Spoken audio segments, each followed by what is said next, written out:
All right, good evening. I'd like to call to order the Lakewood City Council special meeting in Lakewood, Colorado on Monday, August 7th, 2023 at 6 p.m. This is a virtual meeting. In order to join that meeting, the telephone number is going to be 720-707-2699.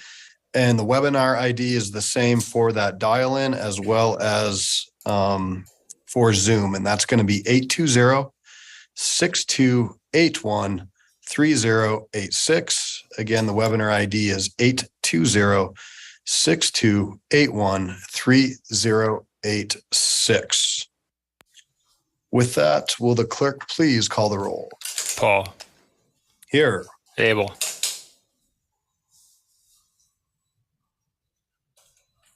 Liam. Here. Council. Franks. Here. Jansen. Here. Maya Carrera. Here. Oliver. Here. Sharzai. Here. Springsteen. Here. Stewart. Here. Strom. Here. And Vincent. Here. Mayor Paul, you have a quorum. Okay, great. Thanks. I'd like to quickly just state our statement of conflict of interest. If any members have any personal, financial, or business interest, please feel free to say so, or council is able to exclude that as well. I have two hands up. Councilor Stewart. Thank you. Mayor Paul, I'd like to make a motion to recess into an executive session for a conference with the city attorney for the purposes of receiving legal advice on specific questions under the Colorado Revised Statutes 24-6-402, Parens 4, Parens B, and Lakewood Municipal Charter 2.15, Parens C, Parens 4, focusing upon legal issues arising out of HB 23-1255. Okay, we have a motion to go into an executive session to receive legal advice based upon what's coming later on in the evening. Is there a second? Second. Okay, we have a motion and a second. Is there any discussion as to the actual motion that Councilor Stewart has made?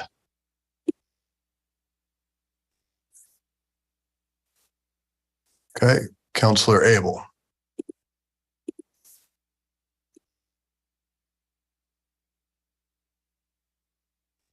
You are muted, sir.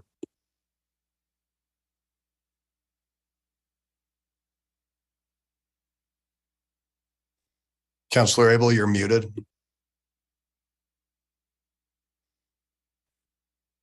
Thank you. Again, this is the public's business. The public passed this initiative that we'll be discussing tonight in a very widely discussed vote. And I think that our discussions about the public's business belong in public. Thank you. I'll be voting against the motions. Okay. Councilor Olver to the motion. Yes, could Councilmember Stewart explain why we should go to secret session as opposed to having it in public? Because I tend to believe that the more people that see what we're doing, the better your governments will work. So if you have a really good reason for it, I certainly will listen. Councilor Stewart. Sure, thank you. I would be happy to provide an explanation. I absolutely agree. I think that the the city's business should be conducted in public as much as possible. And I do want to clarify that in executive sessions, no votes happen for that very reason. My concern is that we can't receive a lot of legal advice in a public meeting right now because of the delicate legal nature of this situation. And so I would love for us as a council to just be able to get, the take of our legal counsel from our city attorney before we make any sorts of decisions. And I know that there are a lot of questions that a lot of us have that are not going to be able to be answered in a public forum because they're subject to attorney-client privilege and a lot of liability that comes along with that. So I would like all of us to be able to ask questions and have a candid legal discussion, which we cannot have, unfortunately, just because of the nature of this situation. So I would love for all of us to be able to have that discussion before we make such an important decision. It feels a little bit like we're flying blind right now. And I frankly just don't feel like we're going to be able to get a lot more information. We're not going to be able to receive legal advice at all in public. And I just think that that would benefit our decision-making process to be able to do that. Thank you. Councilor Oliver. Yeah, thanks. Good answer, but I'm not going to vote for it. I'd rather keep it in public. And I've heard this, the client attorney privilege used many times, but city council is the client. And we're looking out for city council under these secret meetings. And as member of city council, I'm not worried about somebody suing us for telling them the truth. And so I just don't love the idea of being secret. And so I'm going to have to vote against this too. Thank you. Councilor Jansen to the motion. I tend to agree. I am all for transparency. This is a public issue. It needs to be discussed in the public. So I will be voting no on executive session. Thank you. Councilor Springsteen. I guess I'm a little confused about why we're making this motion again when we already decided not to go into executive session on this issue. And the reasons given by the counselors who voted against it was transparency and the right of the public to be part of this process of decision making.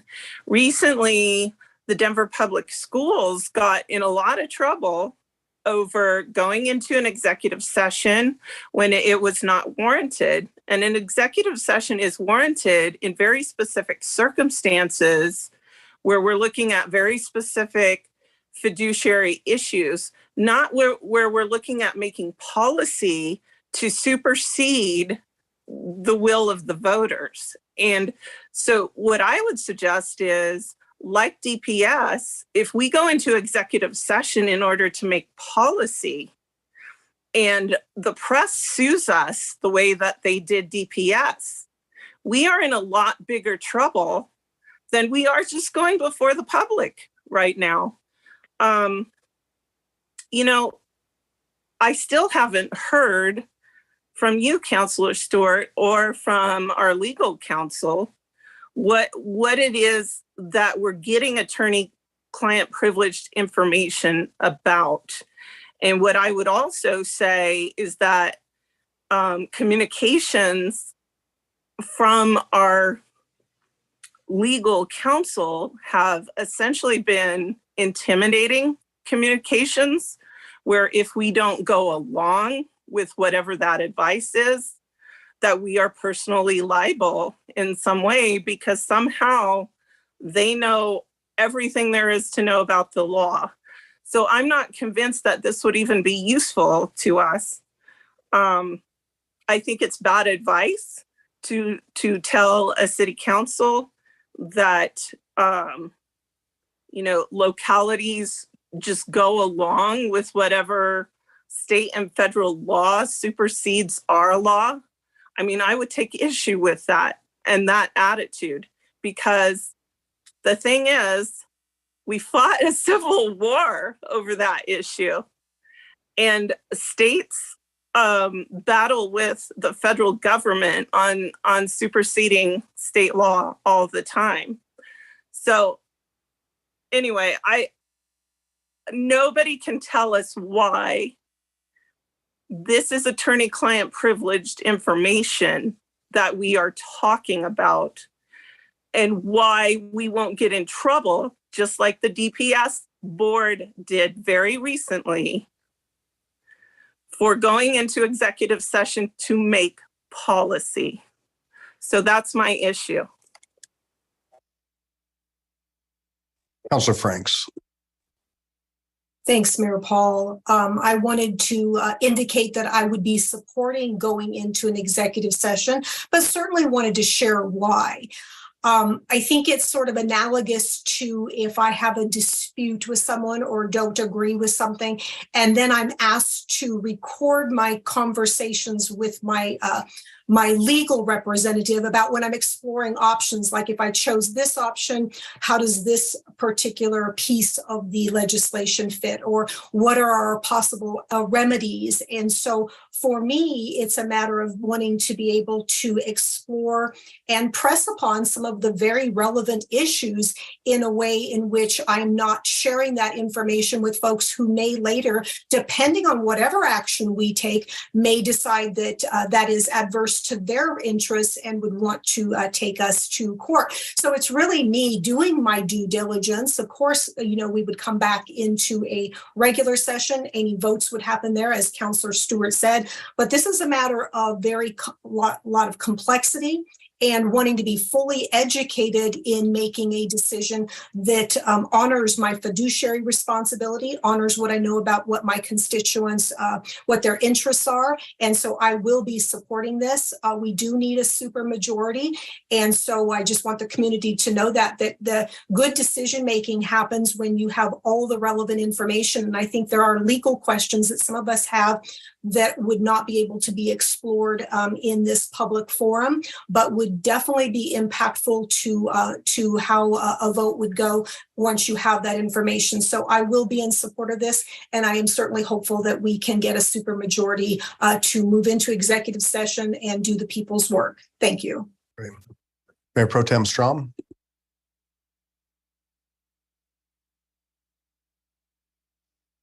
Thank you. The bottom line is that there are a lot of decisions that we're being asked to make tonight, and tonight and in the months to come. There are decisions that come with liability that I believe, do not have enough information to really come up with the best decisions for our broader Lakewood community. There's so many things that are involved in this. And this is doing the executive session for this process. It's a very defined when it's allowed and what can and cannot be done. We're not allowed to go off agenda. Votes do not happen. It's very specific, and it's not one that's just Lakewood that's doing it. Golden, in fact, will be going through this process tomorrow night as well. But it is incumbent upon me, I believe, as a fiduciary for the city, that we're actually making these decisions with all of the information that is applicable to that. And to the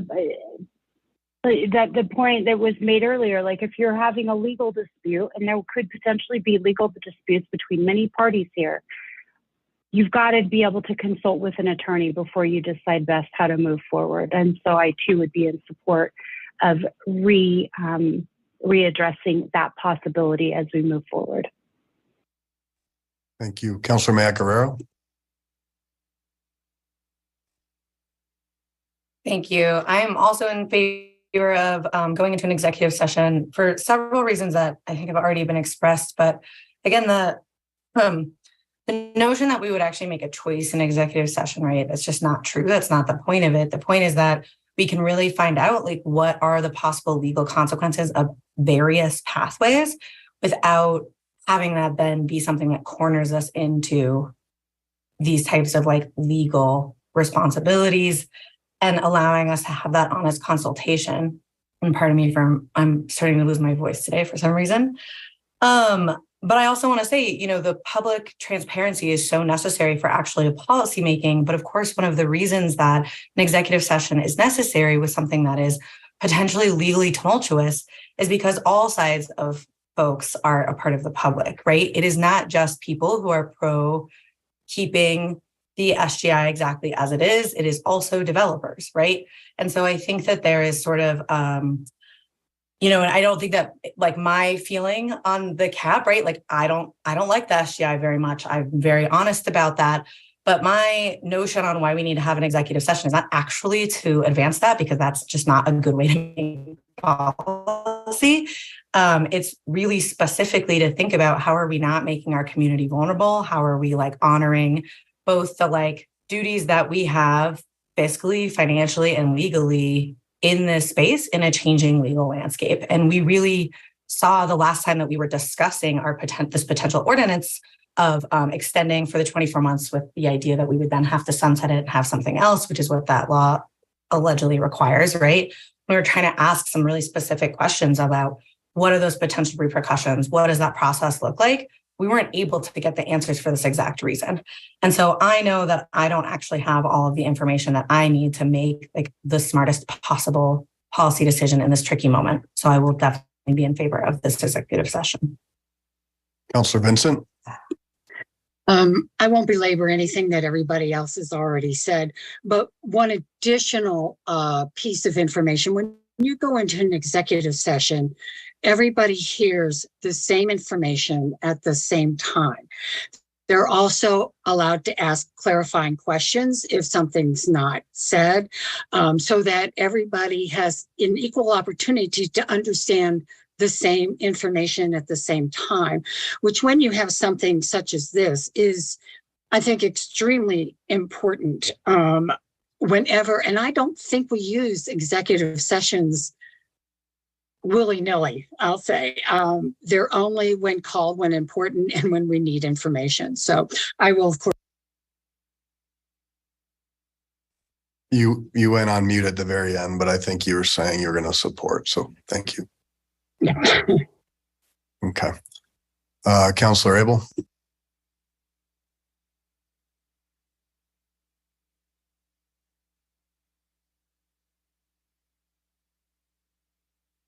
You're muted. There we go. I believe last week we had a reading of the law that governs executive sessions, and it refers to a specific legal question to be answered before we can go into executive session. That's relevant. That's also required. And having half a loaf is not enough when you're talking about taking something out of the public realm and putting it behind the cloak of executive session. So number one, what is the specific legal question? Councillor Rebecca. Councillor, you made the motion. But Councillor, if you want to restate the motion, because that's, again, just like last week, it's the same as this week. Oh yeah, we'll duck all the requirements because it's inconvenient. Thank you. Okay. Councillor, don't worry about it. Councillor Springsteen, go ahead.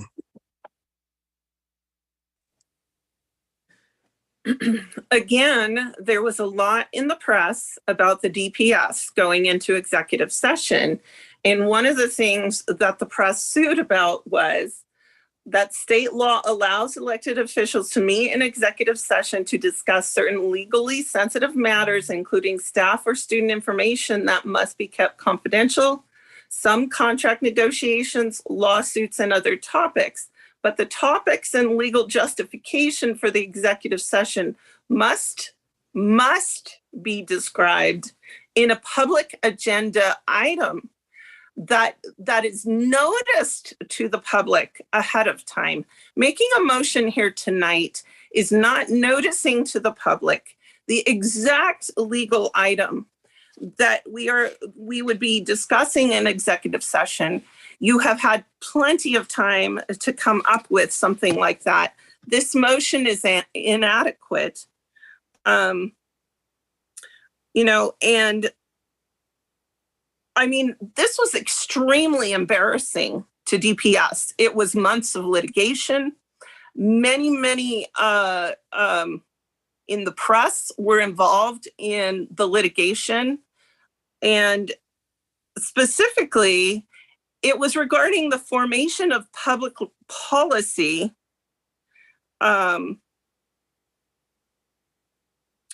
which may not be conducted in secret. And that is what we are contemplating here tonight. You are contemplating being advised which of the 3 items that we should choose from. That is creation of public policy that is specific to making policy, and that is outside the sight of the public. And what I would say to all of you who are in favor of this, you are in favor of lack of transparency, of covering up government wrongdoing, of covering up. So Council, let's be careful with the accusations, please. Let's just stick to the facts about the motion that's on the table, please. Thank you. Just like the mayor, who always interrupts me whenever I'm saying something that is getting to the heart of the matter. No, I'm just trying to keep some decorum. This is a powerful subject, but we don't want to attack the people. We want to just talk about what's before us, and that's the executive session, not the intent by people wanting to have this conversation. Okay. What I want to attack is the lack of transparency of this local government. Right. Who should be behind the will of the voters and should not be trying to hide things from the voters who voted for this particular policy. Right. Thank you, Councillor. Councillor Jansen. Thank you. So I just want to say that the executive session was not properly noticed, and I don't think should be legal right at this moment. And also, when we're in executive session, our hands are tied and we cannot talk about what happens in the executive session. So that's another thing. The public needs to know what we're talking about. They voted for this initiative. This is a public, they need to know. Thanks. So I'm just going to say a couple things. Keep in mind, we represent all the public, those that voted for this and those that didn't vote for it, right? And we have a fiduciary responsibility. Yes, Councillor, I have the floor. Thank you. And I would just also say that in my 16 years of service to this city, we've never been questioned upon the legality of our executive sessions. We follow them to the letter of the law. And it is my understanding that the body can enact a legal motion to go in an executive session, which was clearly stated to address legal consultation regarding House Bill 1255, which takes effect tomorrow.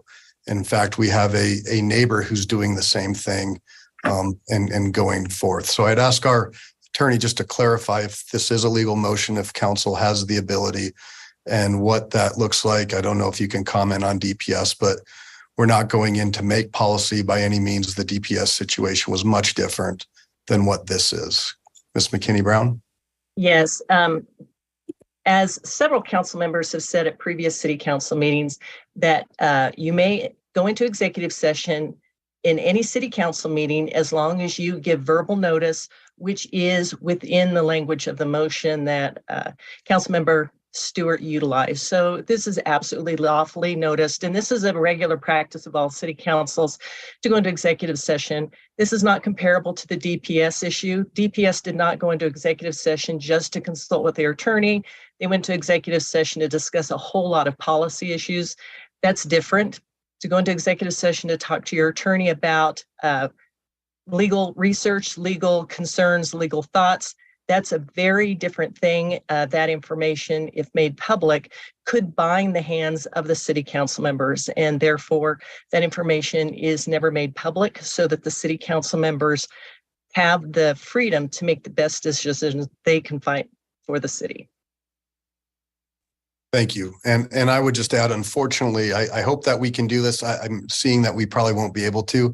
And that's going to limit my ability on what I can proceed with tonight as far as what I can support of basically 3 options forward without having a full understanding and understanding of where and how this lies and our liabilities as a city. Again, knowing that we represent all of the residents of the city of Lakewood and have that responsibility.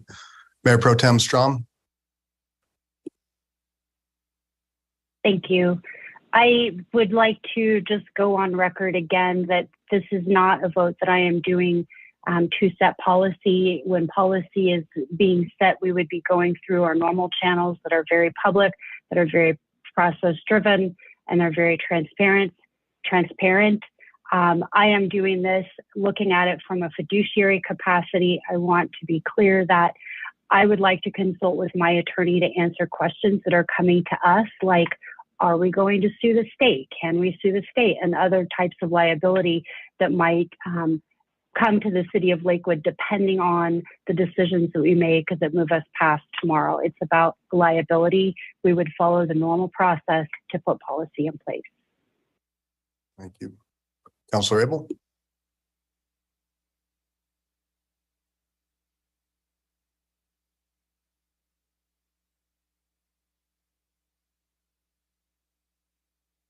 You're muted, sir.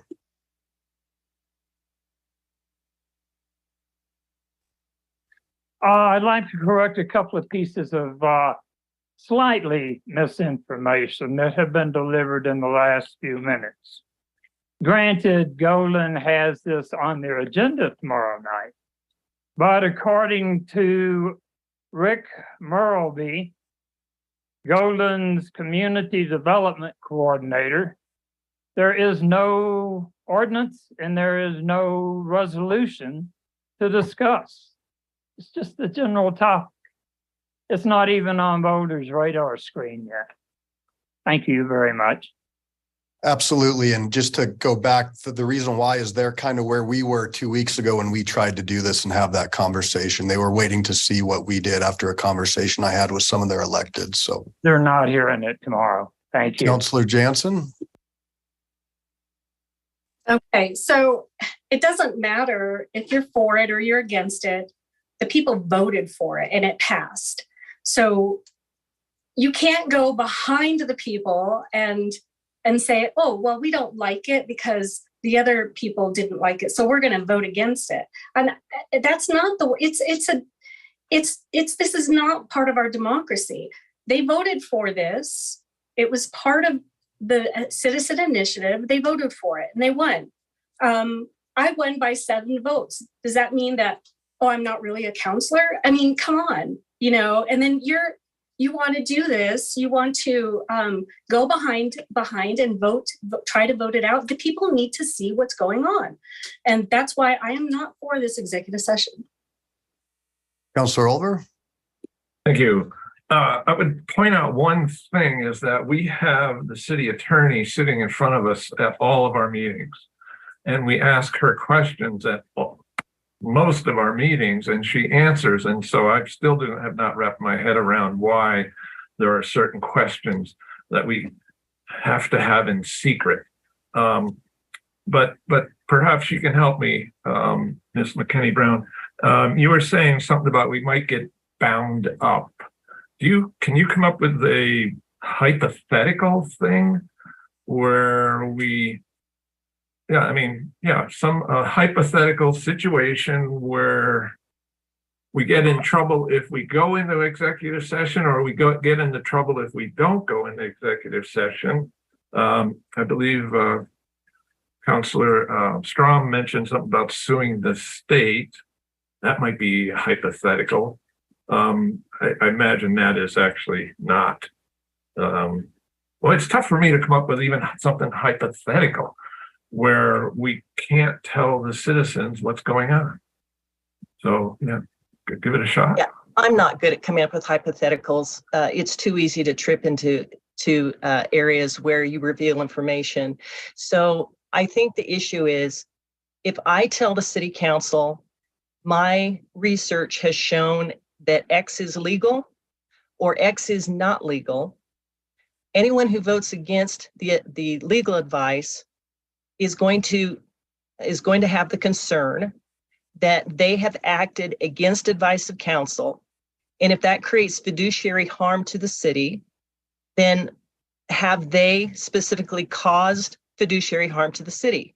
And that's not just this issue, it's any policy issue. If you ask me about Robert's rules or those administrative matters, I respond to those during a regular city council meeting.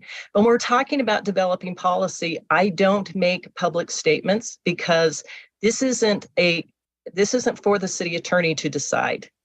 This is for the city council to decide.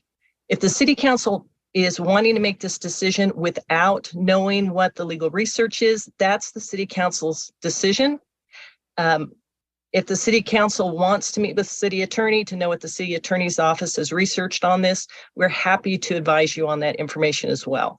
But at this point, we're seeing this as a policy decision that has some significant legal issues attached to it. So no, I don't have a hypothetical, but I hope that answers your question. I think that's the best I can do. Okay, I do have a little follow-up there, though, because you mentioned something that and this was in your email that was sent to us today, late in the afternoon. And it was number 4, I think, or something about that. You were talking about if we don't follow your... Sir, that was an attorney-client privileged email. If you are repeating information out of attorney-client privileged email, you violate charter. And so I'm going to advise you, please don't make public statements about information received in privileged communications. Okay, in that case, this is hypothetical. 2 lawyers walk into a room. And one says something is legal and another says something is illegal. That is certainly a possibility, isn't it? So if some lawyer says something is legal, I already said it, I don't need to repeat it. Yes. So what you would do is follow advice of your attorney. There are oftentimes other attorneys who like to give you their legal opinions, but they always have an agenda. Your attorney has one agenda, and that's the best interest of you as their client. Other attorneys, they're going to have other agendas. So yes, if 2 attorneys walk into a room, someone's going to try to convince you of their opinion. Is their opinion in support of their client, or is their opinion in support of the city? So my team and I work only for the benefit of the city. Right. Okay. I understand that. I was just trying to point out that the attorney for city X might have a completely different opinion than an attorney for city Y.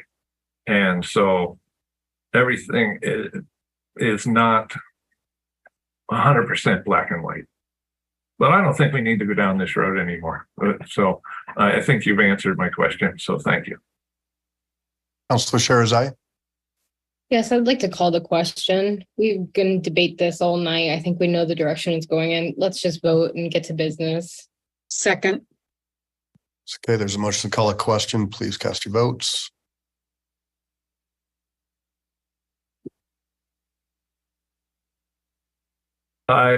What are we voting on right now? To call a question. Right. So only to vote on. We're calling the question. Yep. What's that mean? Please. Means that we'll stop debate if it passes. Yes, that's what I said. That's what I'm saying. Yes, because the people voting no think we're voting on something else right now. I would just point that out, that this vote is only to stop debate and vote on the original. Yeah. Thank you. All right, that passes 10 ayes, 1 nay, the nay being Councilor Springsteen. Okay. So will the clerk please read item 4 into the record?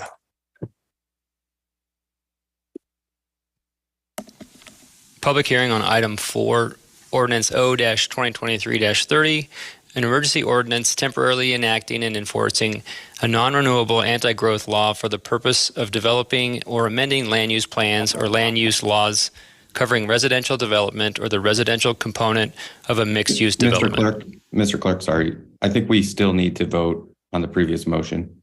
Sorry, Mayor. Exactly. Thank you. Thank you. And just for About that, clarification, Mr. that's the exec session motion. Yep, that's the executive session, so forgive me. Okay, so we'll go back to the original vote of whether to go into an executive session or not. Please cast your votes. Okay, and that passes, but not with a supermajority. The lack of supermajority is Councilors Abel, Jansen, Olver, and Springsteen to deny the executive session opportunity. So I'll now ask the clerk to please read item 4 into the record. Thank you, Mayor. Public hearing on item 4, ordinance O-2023-30, an emergency ordinance temporarily enacting and enforcing a non-renewable anti-growth law for the purpose of developing or amending land use plans or land use laws covering residential development or the residential component of a mixed-use development.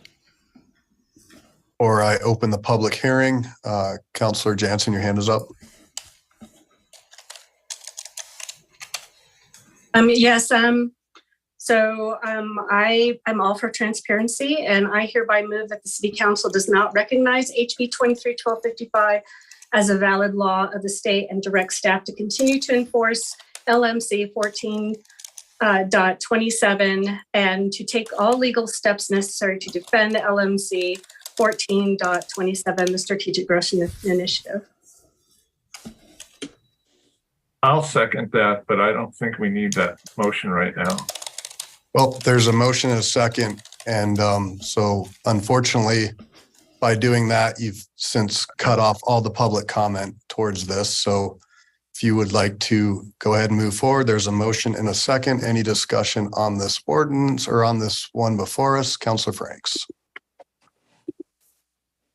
I would just like to say that I had many legal questions that would have informed a ability to be well informed in advance of the vote. And I'm quite disappointed that we did not get a chance to ask very relevant legal questions that would have ensured that we were better positioned to cast our votes. Okay, thank you. Councilor Abel. I would just like to note that we're in public session. We're doing it the proper way. I believe this motion has some risk to it. But every motion everything we approve has some risk to it. And there are always legal questions out there about everything. So while I listen to this discussion, I will make up my mind which way I'm going to vote on this. But there is a level of discomfort. There is also a level of knowing that by doing this, we put ourselves solidly behind the clearly stated wishes of our voting public. Thank you.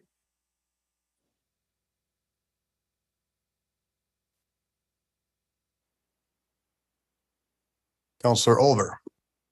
Yes, as I was saying, I think we might have jumped the gun there on that motion, but I still wanted to second it. Could somebody give us whoever, well, Adam, Mayor, perhaps you could give us a how you thought this meeting was going to go, because I've looked at our city attorney's email today, and she had 3 options and was saying that we are voting on 3 options tonight. And I believe that Councilor Jansen was afraid that we were going to jump straight into number 3, and she likes number 1, as do I.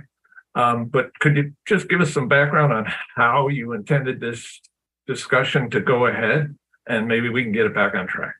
And also for those who worry about asking questions, I mean, and the city attorney not being able to respond, ask them, and perhaps they are not in the realm of something she cannot respond about. Right. So just to answer, procedurally, just like any other opportunity that we read in a second reading ordinance, or in this case, it's a second reading. We open the public hearing, we have public comment, and then we have a motion read in, and then that can either be amended, voted up or down, discussed, changed. So the actions tonight were just the same as we always do and have done. And so that's but not necessarily, because it looked like from that email today that we had 3 options that we were going to talk about and vote on one of them and pick one of them. And we're afraid that one has already been picked. One of them has already been picked. And so, I mean, how are we going to go through talking about 3 options? There is an ordinance that you're presenting for sure. But there's only one option inside of that. So which option was that? And how do we change that? I mean, how are we proceeding here? The option before us was the one that was set for public hearing tonight on first reading. And there's also 2 others. And again, this goes back to the lack of our ability to have conversation with our legal counsel as to the 3 different options. And so we are limited to that, but we're following the protocol that's set up on the first reading for us tonight to look at 2030-30 on second reading, which would allow for the public comment first off on that, and also on any of the 3 options, because I know those are out into the community, as well as the opportunity to amend, to vote up and down on all 3, and to see what passed. So that's what was before us tonight. Okay, but nuts.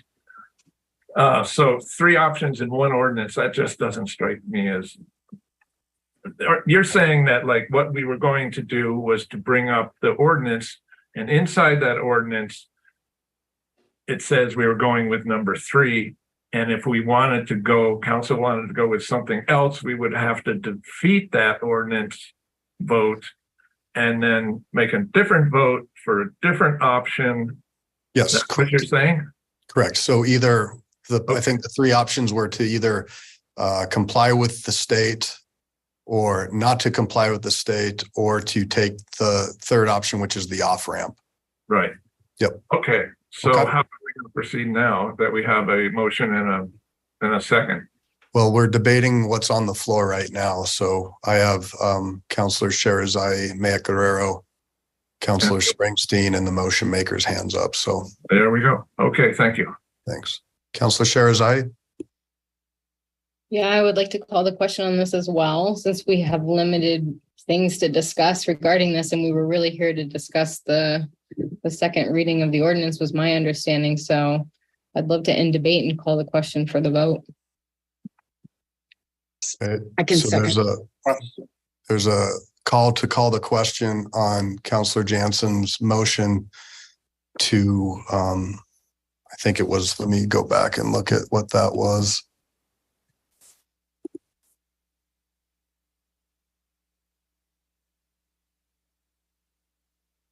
Her motion was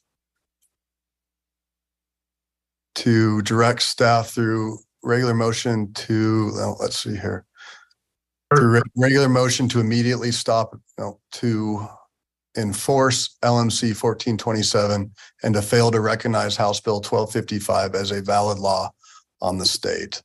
So there is a motion to call the question and a second. So this is strictly on calling the question to the vote on the motion. So please cast your votes on calling the question. I'm sorry, don't we get to talk about calling the question? No, I don't, it's not debatable. So it looks like calling the question passes. How is that not debatable, whether to call the question? We have not discussed this issue. Yep. Why are you the city attorney, Mayor? Can we talk to the city attorney? She says she represents the city. Certainly, we can Why ask don't we her let about her? calling the question. There was a motion and a second to call the question. I'll give her a second. And my question was, don't we have debate on this calling the question? That's fair. Thank you. I apologize. I'm struggling to get my computer to turn on and off this evening, so it is taking me an extra couple of seconds.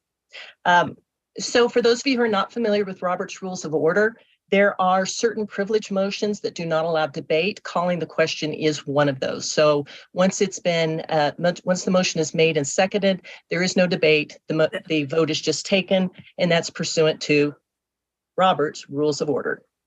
Great. Thank you. So again, we have a motion and a second to call the question. Please cast your votes. Okay, and that passes 8 ayes, 3 nays, the nays being Olver, Jansen, and Springsteen. So that'll take us to the original motion that Councillor Jansen made, which was to direct staff through the motion to continue to enforce LMC 1427 and to fail to recognize H-Bill 23-1255 as a valid law of the state. Please cast your votes. We finished, I'm seeing a lot of hands up. Have we finished discussion on that one? Yeah, Councillor. So once Thanks. the question was called. Right, I get it. Thanks. Okay, and so that motion fails. Please keep these up. A motion fails. Set 7-4. The nays being Maya Guerrero, Paul, Stewart, Vincent, Franks, Sherazai, Strom.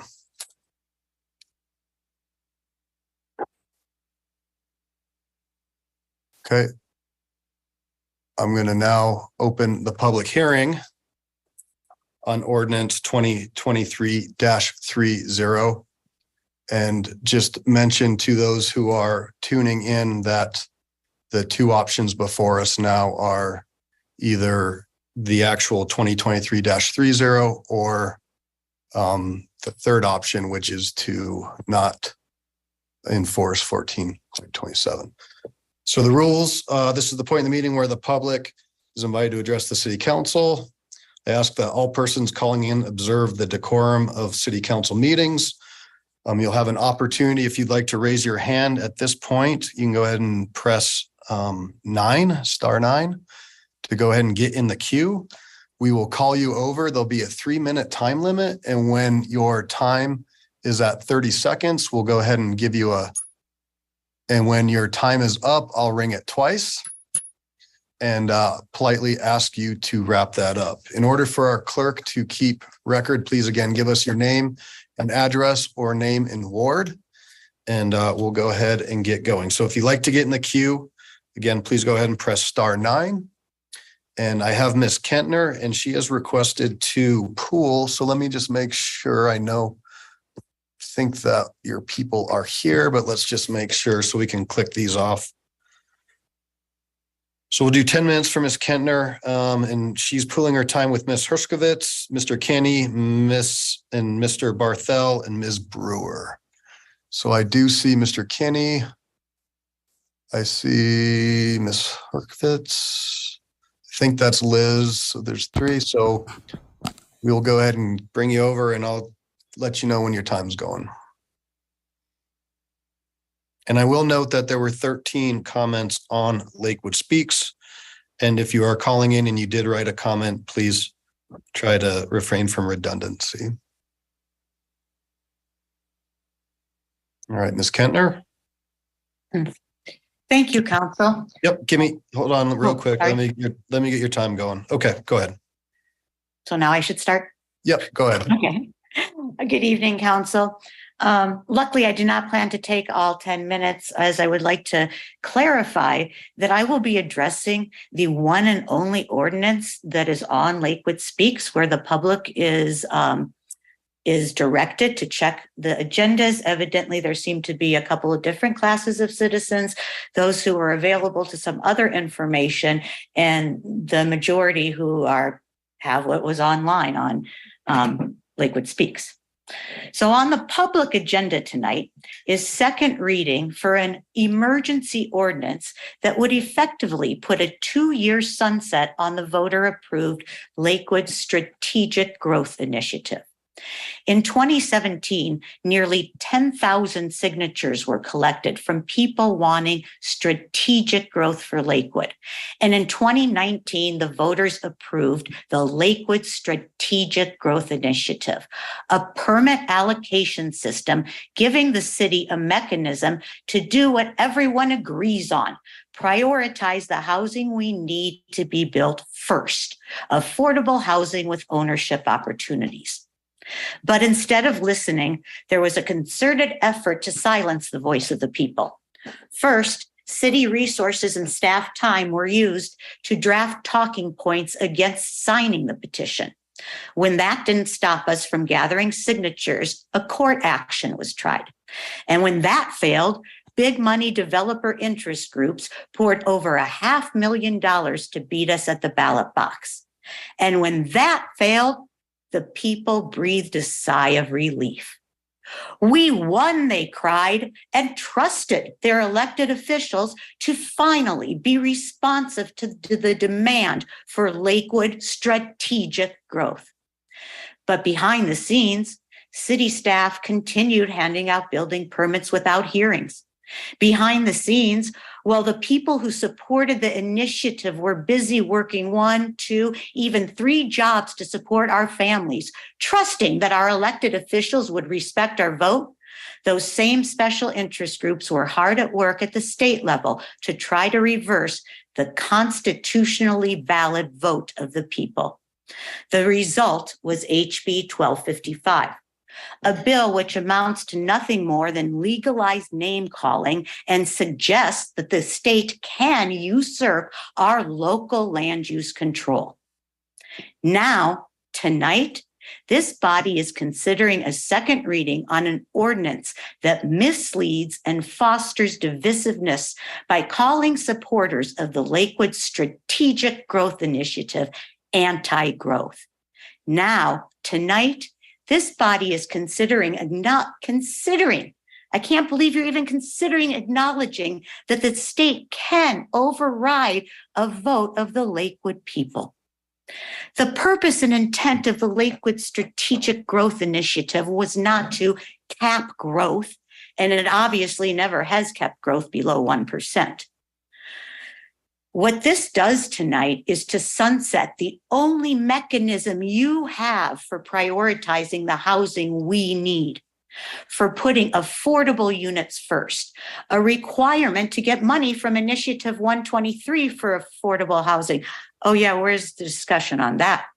Back to tonight. How does this ordinance tonight further a public policy for the public good? It does not. This ordinance tonight does not provide for one affordable unit or house even one person who is unhoused. It does nothing to address affordability or inclusivity. Does this ordinance provide for the hearings that Representative Lindstedt says every project deserves? No. This ordinance would take away the few public hearings we have. This ordinance does encourage displacement of families and encourages urban sprawl by continuing the practice of demolishing the single-family homes most in demand and replacing them with unaffordable rental units, all in the veiled name of affordability. Don't be so short-sighted to think that you may never be part of the minority. Don't be so short-sighted to think that someday you may not be the one without money and power. We live in a democracy, a representational system. And when our legislators don't represent, the people have a constitutional right to petition. Please don't take that right away tonight. Don't endorse a false assumption that a larger government can bully a smaller one. How does a position that a vote of the people can be overturned further our goals as a city? It does not. By doing this, you are stating that you agree that Lakewood has an anti-growth law. We do not. That is insulting to your constituents who are not anti-growth and through a citywide vote demanded strategic growth. And if you think those same demands don't exist, you would be mistaken. Just this last Saturday, the Ward 1 meeting was dominated by conversations centered around a development and concerns over the density, lack of open space and infrastructure, and the fact that there is absolutely no requirement that a developer has to work with a neighborhood. Say no to this ordinance tonight and put in place what people have been demanding and agree on: inclusionary zoning and public hearings, real affordable housing, and a true say in the way our community develops. Lastly, this ordinance tonight, this meeting, overturning a vote of the people, is being done in a meeting virtual only. That's like a breakup through text. Not even the courtesy to look your constituents in the eye.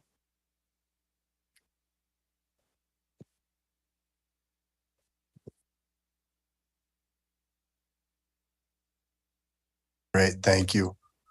All right, so Mr. Holman? We have your name, but address or ward, we'll get you going. Let me reset the timer too, please. Sure. Can everyone hear me okay? Yep. Just let me get to this little timer here. Perfect.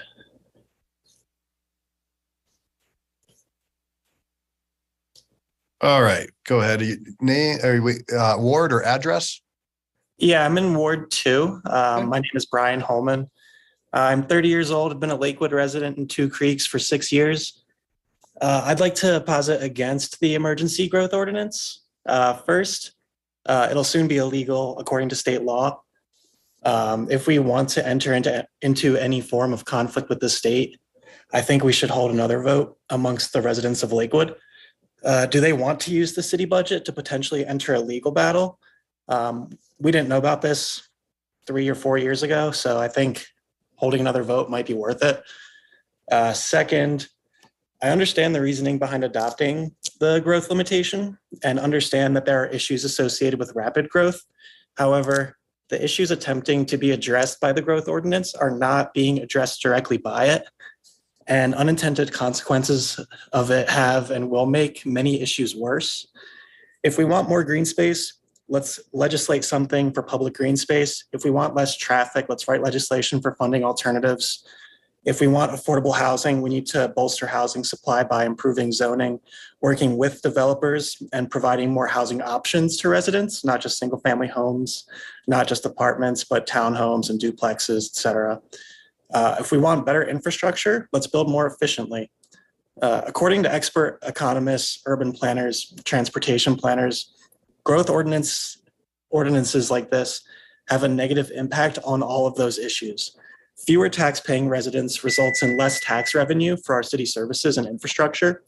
Fewer homes close to job centers leads to additional sprawl, which reduces green space, encourages more driving, which leads to traffic and decreased air quality and personal health.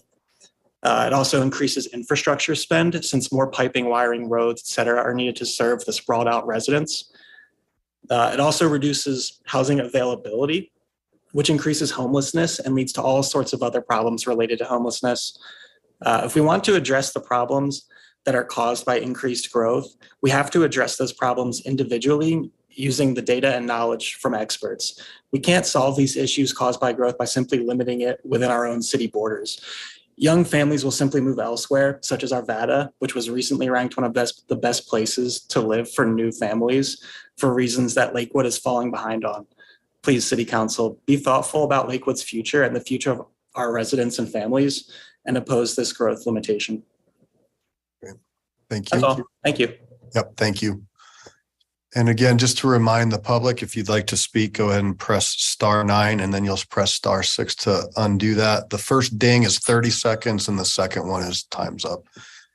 Mr. Thormesgaard, go ahead and bring you over. If you give us your address or ward, I'll start your 3 minutes. All right. Yeah, my name's David Thormesgaard. I'm with Ward 3. And I kind of agree with Brian. To say that like the people voted for this initiative. How can the state supersede it? Like you also voted for the state government as well. And so they're representing you too. And if the state sees communities doing something that it thinks is wrong, I don't see why they shouldn't be able to regulate that. And I think that our codes could be better. And that's why we should vote to go ahead and give ourselves the time to think about how to adopt that. If we just go in and say, oh, we're just going to develop a new alternative to 1427 right now, like that's not going to give us a good solution to the problem. And I think we do open ourselves up to some liability if we don't make a decision and the whole thing goes in into order tomorrow.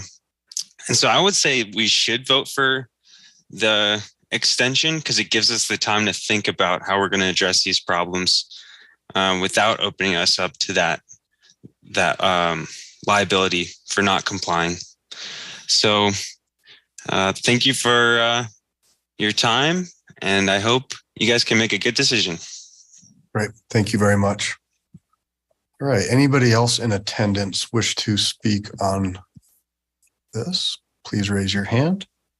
And that's going to be *9.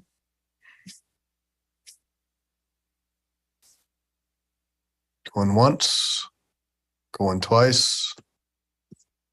All right. I think I saw a hand go up.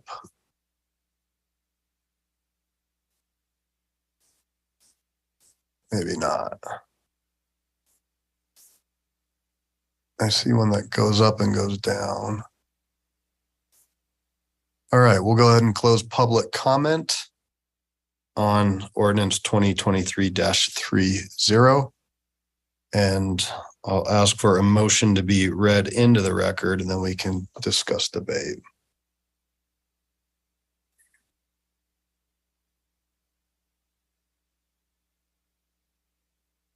I move for the adoption of emergency ordinance O-2023-30 on second and final reading.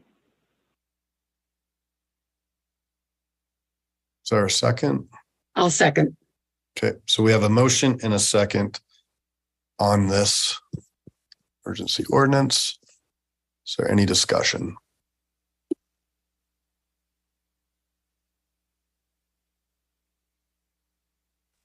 All right. Councilor Mayak Guerrero. Yes, I wanted just one point of clarification.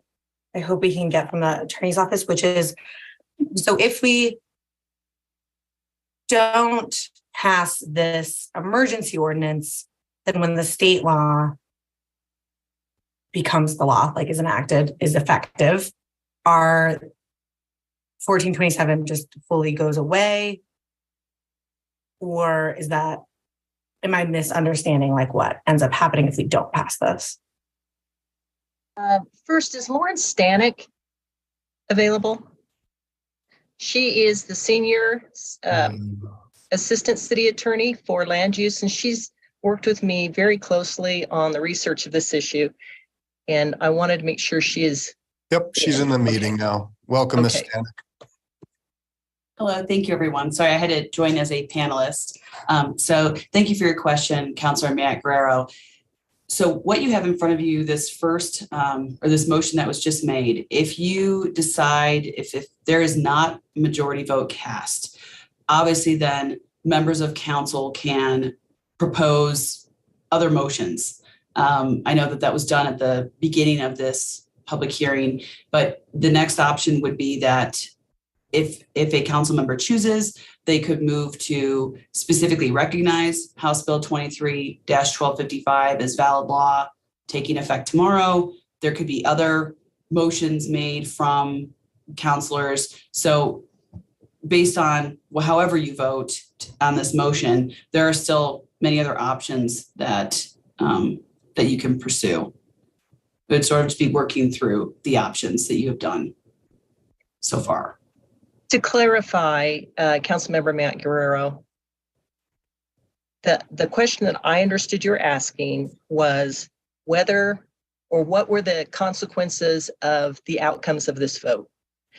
And consequence one is if it passes by a supermajority, it passes as an emergency ordinance, which means there's no 30-day wait period. It would go into effect immediately, and it would be in effect tomorrow, the same day that the state law goes into effect. It can be passed by a majority, but not a supermajority. Then it goes into effect as a regular ordinance, meaning it would become law in 30 days.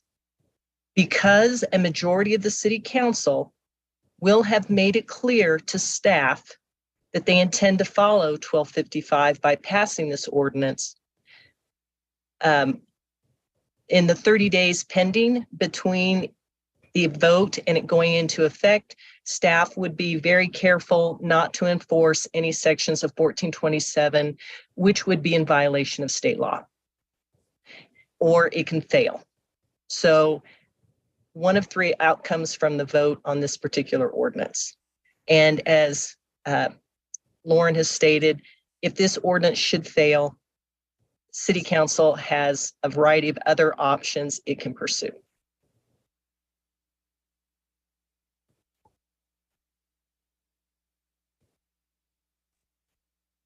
Magro, do you have any follow-up? Was that?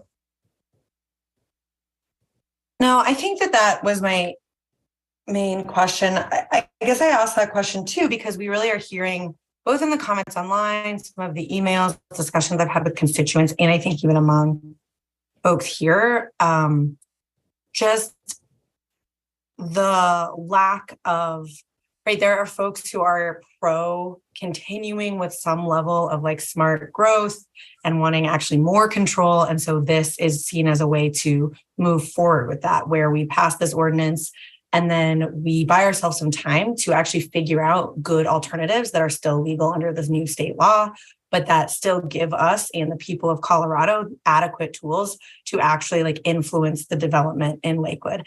And I would actually argue that while I am somebody who is not generally in favor of the SGI, I am very in favor of increased oversight process and transparency around our development.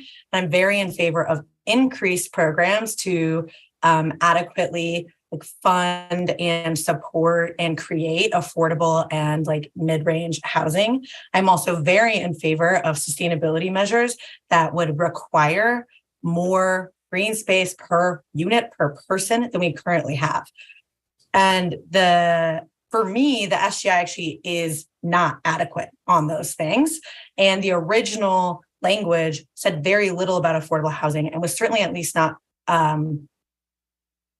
legally, written. Now it's always talked about affordable housing, but we actually had to fix it last summer in order for it to be possible for affordable housing developers to qualify for the necessary funding and subsidies that they needed to develop affordable housing in Lakewood since the passage of the SGI.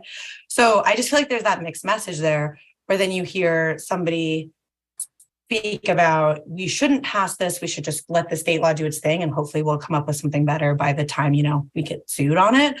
Or we hear the other side of it, whereas if we pass this, and that means we're turning our back on this idea of smart growth at all. And I think that's kind of why I was asking that question, is just try to tease that out. I think that for me, I'm not actually in favor of this ordinance because I do think that we need to create something better and more. And I think that we will end up honestly being like in a space where we're vulnerable to lawsuits because of not passing this, but we weren't able to get all of our legal advice that we needed, and we weren't able to chew on it and think about it in the way that we needed to actually come up with all these legal options. And I think that's really unfortunate. Versus I also know that there are people who don't want us to pass this because they think that that's how we continue the SGI. So I just I'm trying to like tease out exactly kind of those consequences, without putting us in a legally difficult conversation. So thank you so much. And again, apologies for my voice. No worries. Councillor Stewart.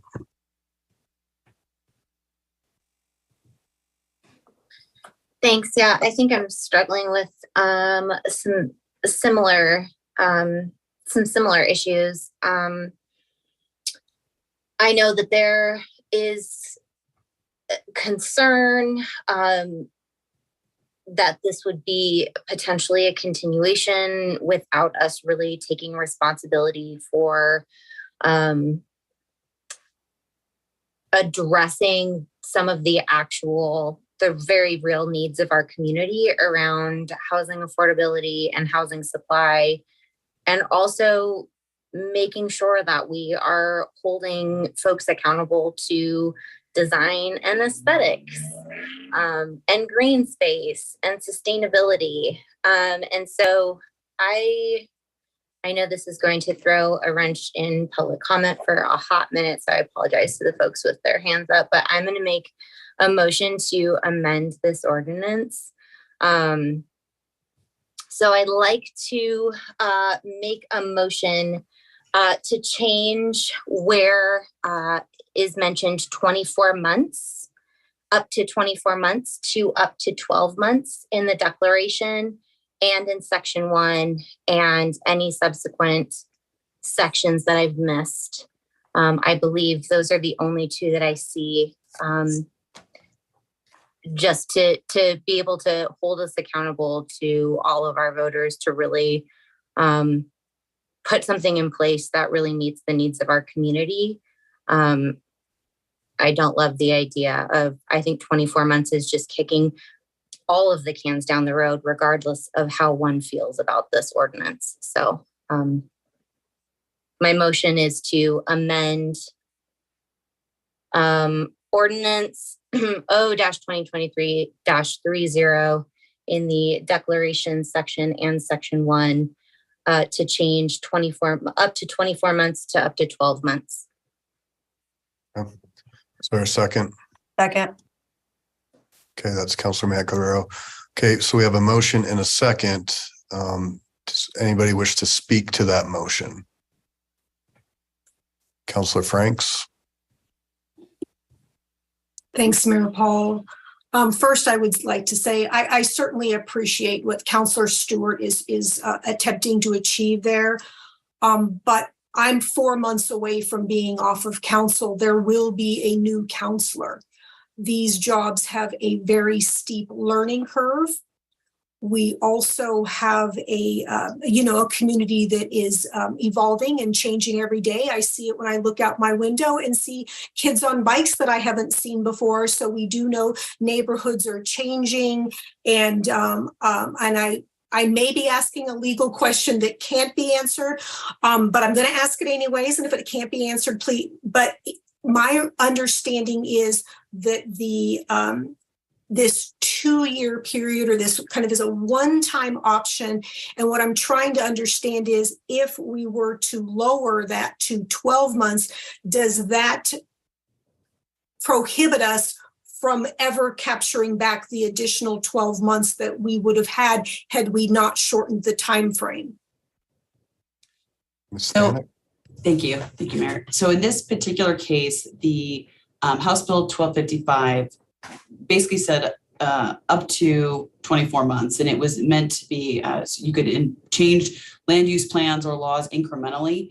If the council decides tonight to reduce that time frame to 12 months to pass, new land use plans or laws during that time, I believe we would be able to come back close to that 12-month mark, but the council would have to vote to actually extend and use those remaining 12 months that the bill allows for. So, but that would necessitate obviously another public hearing and another vote down the line if for some reason city staff or council was not ready to take action within 12 months. Thank you. I appreciate that extra detail. Unfortunately, I won't be able to support this. I think that these matters are complicated enough. I know that whoever takes over for representing Ward 4, I know they will work hard, but that just is not enough time for a very complicated issue that I think needs to have a lot of public input. And so I would not be in support of the shortened time frame, but I appreciate and understand why it was offered. Thanks. Thank you, Councilor. Councilor Olver? Yeah, I'd echo Councilmember Frank's statement just there. If there wasn't an election, if we weren't changing half the council in a few months, yeah, you might think about 12 months, but I know now how slowly city government moves. And with the new people coming in and we're going to dump this on their laps, no, it's just not enough time. I'm sorry. I have to vote no too. Thank you. Right, Councilor Abel.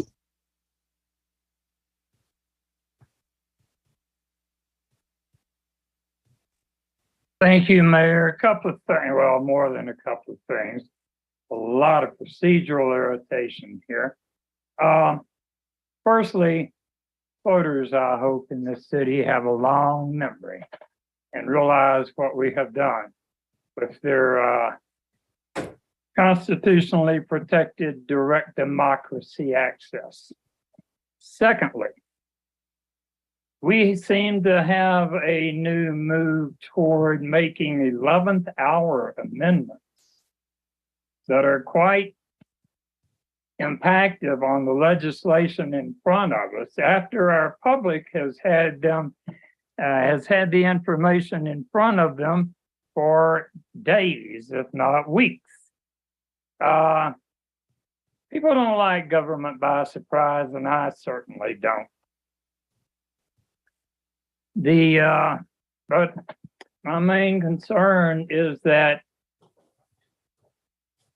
once we do this, we have abandoned the targets of SGI, and I would like to remind someone who just mentioned how unlikely it was to relieve the high cost of housing.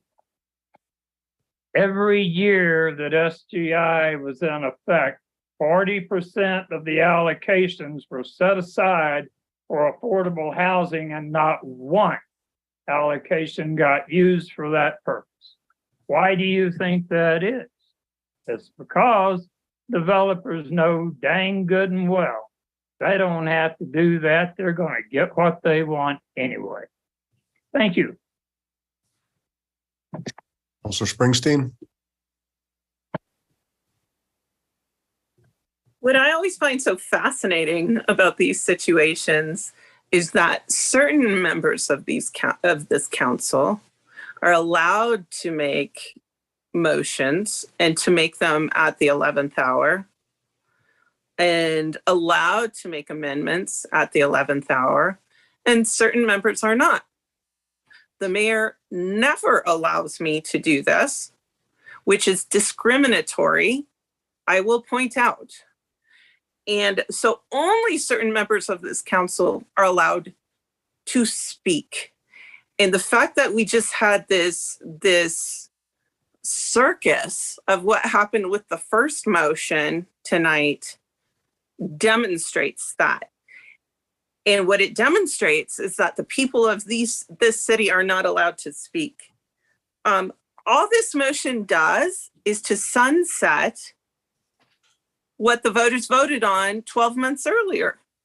So it's an even quicker dismissal of our local democracy. And, you know, just looking through some of the times that local democracy has pushed back against the state, I mean, all I have to do is a quick Google on it. HB 22-1024, 5 cities, home rule municipalities, sued the state and Governor Polis in 2022 regarding exemption of construction and building materials used in public school construction from sales and use taxes.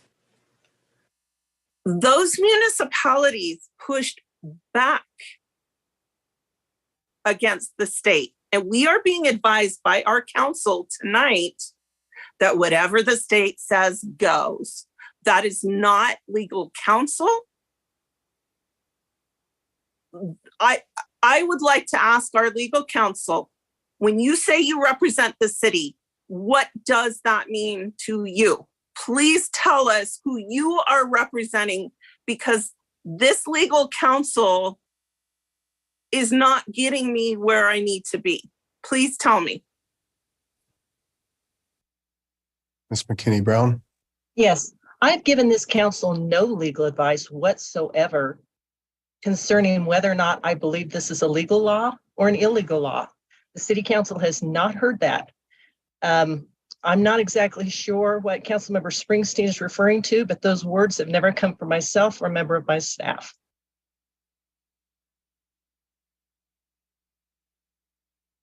Counselor Jansen. Well, what I wanted to do before you guys asked the question on me, I wanted to temporarily move my motion. So we didn't get to discuss why option one would have worked. And that's all I have. Thanks. Counselor Sherazai. Yes, thank you. I just wanted to note for the public that second reading is the appropriate time to make an amendment. I've often been accused of blowing up things at the last minute, and I think it's really unfair and breeds mistrust in the community. Tell me the additional place that we would be offering this up. You know, some of us are following procedures. We're entering into these conversations. We've met with our constituents. We're doing our homework and we're coming prepared to have those conversations and discussions. And we get hammered publicly for that. And I just find that really frustrating week over week. For us to be able to have this sort of dialogue, we need to be able to make amendments. And the second reading is the place for which to do that. But we all. Counselor Springsteen, you don't have the floor. Counselor, you don't have the floor. Counselor Stewart, go ahead. Thanks. I just want to clarify a couple of different things. One, that we have absolutely no idea about the legality of the state overturning the will of the people, because again, we were not allowed to go into executive session and ask those questions. So I'm just happy to go ahead and ask that question now and see if we can get an answer. Is the state allowed to overturn the will of the people in this particular case? And is that legal?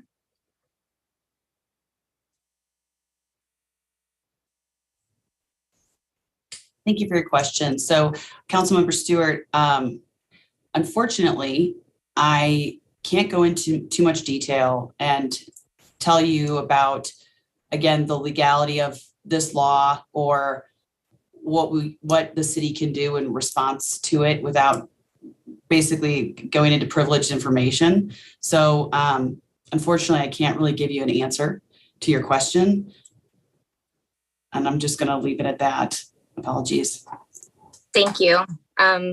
That's helpful clarification. Just want the public to be able to see that we're not able to get certain answers because we were not able to go into executive session.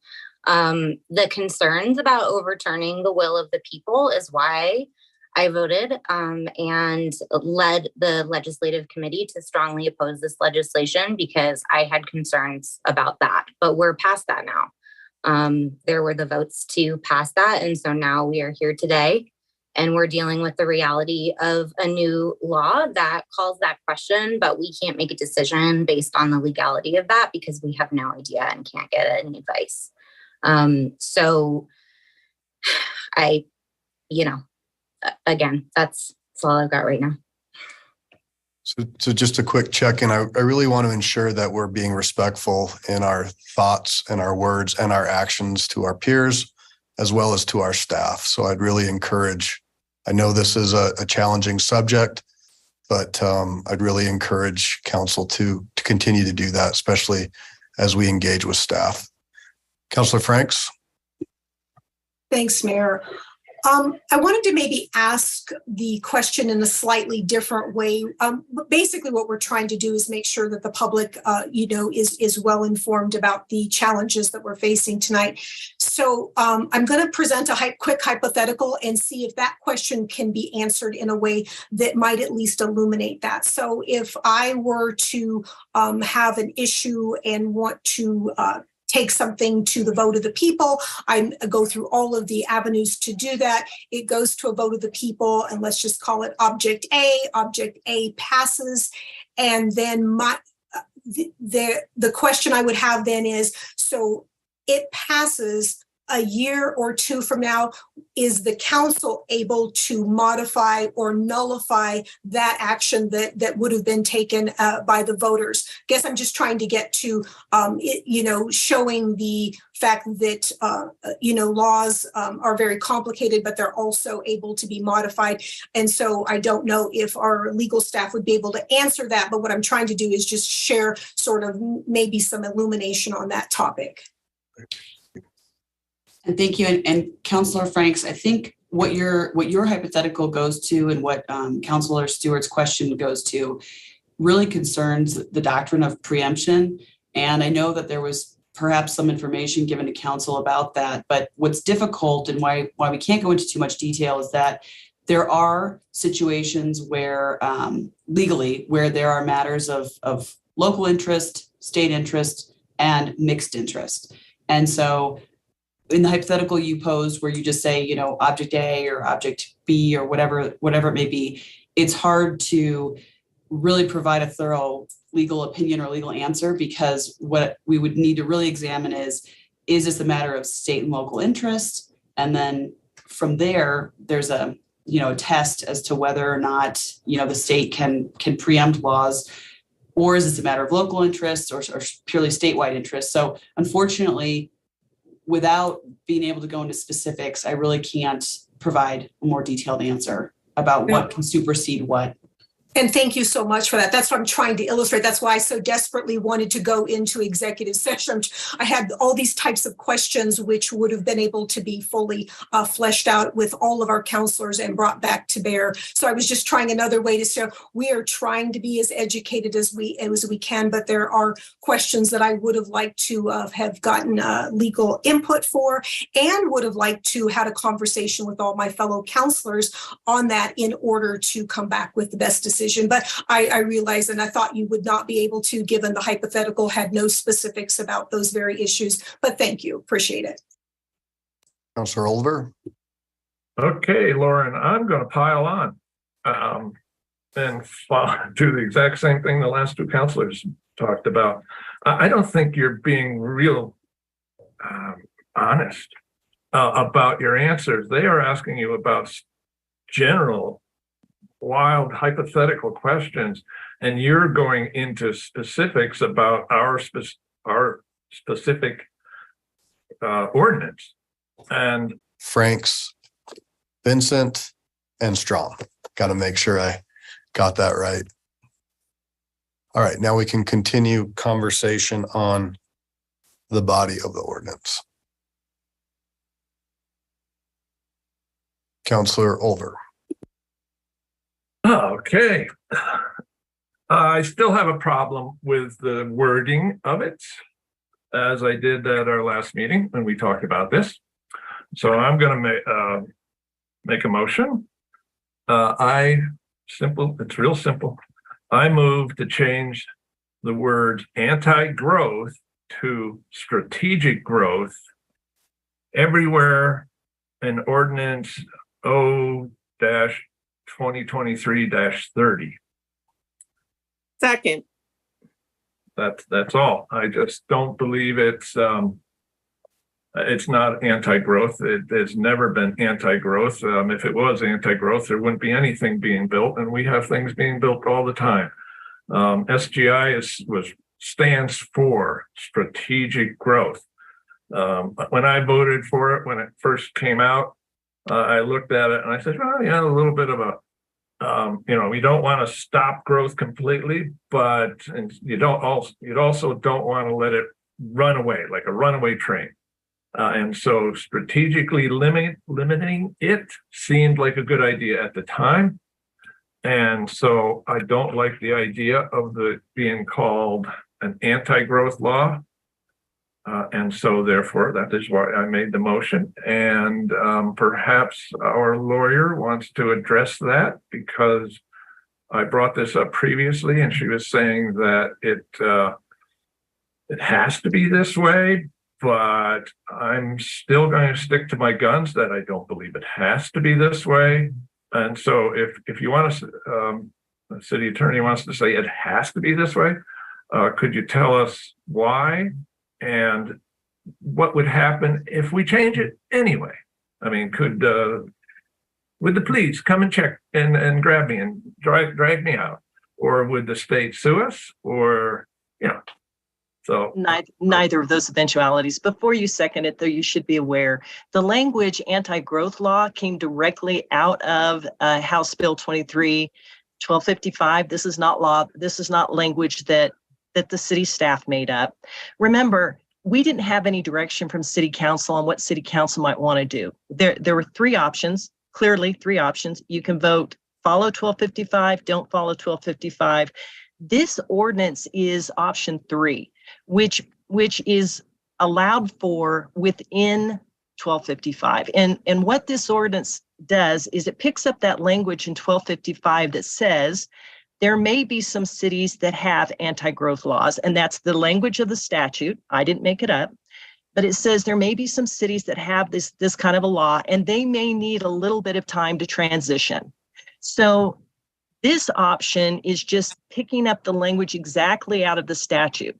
I don't think you can go back and change or take the word anti-growth out, because you'd be changing the language when every time we cited to the statute and use the statutory language, it says anti-growth law. So if you changed anti-growth law, basically we'd have to remove the citations and make it clear that we were no longer citing to the statute, which changes the nature of the statute itself. So I understand why that is a distasteful phrase to you, but we were very carefully following the exact language of the law to make it very clear which section of the law was being invoked in order to give city council this third option. Okay. By the way, it's already been seconded. Could we change the wording somehow to leave it as anti-growth parentheses strategic growth? Would that be a big problem to it? Would that send off flares and fireworks and things like that? If you would like to change the language within the very first recital, which references the law that is currently known as residential growth limitations, it may have been initially adopted as strategic growth limitations, but it was codified as residential growth limitations. And therefore, because that's its current name, that's the language that staff incorporated into this statute. If you want to change that, or if you want to add into residential growth limitations initially known as strategic growth initiative, or if you want to throw it into that very first recital, that would be fine. Anywhere else, you would actually be changing the language of the statute, which again, we shouldn't be doing that. Okay, I changed my motion to include what you just said, if the second wants to go along. Second. So there it is. Could you read it back? Because I don't have it right now. For proper procedure, don't we need to first reverse? Again, we need to kind of go backwards in order. So if Councillor Springsteen will take back the second, please. There you go. Second. Okay, and then Councillor Olver, will you? Right. I'm hoping that Ms. McKinney Brown could tell me what I'm trying to say. To amend the first recital to include the phrase strategic growth initiative after the words residential growth limitations.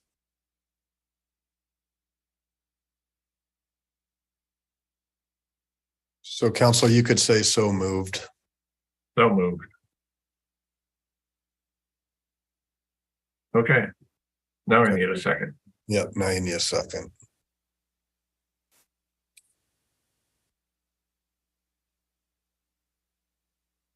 Anybody want to second that? Second, and I hope we have some discussion about how to word that.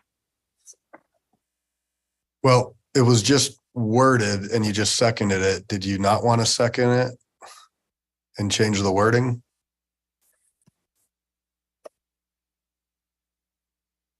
I believe that we could move ahead and have discussion about this, just like we've done with many other things.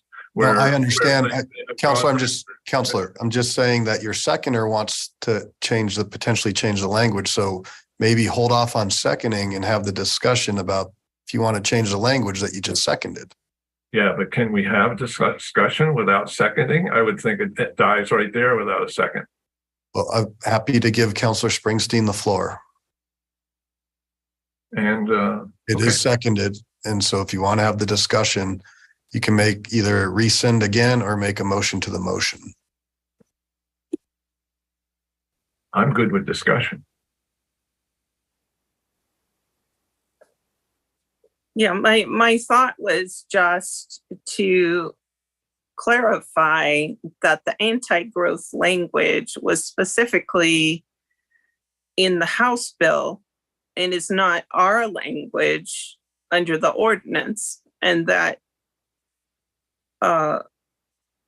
we as a city do not define it as an anti-growth initiative, that was the state's definition.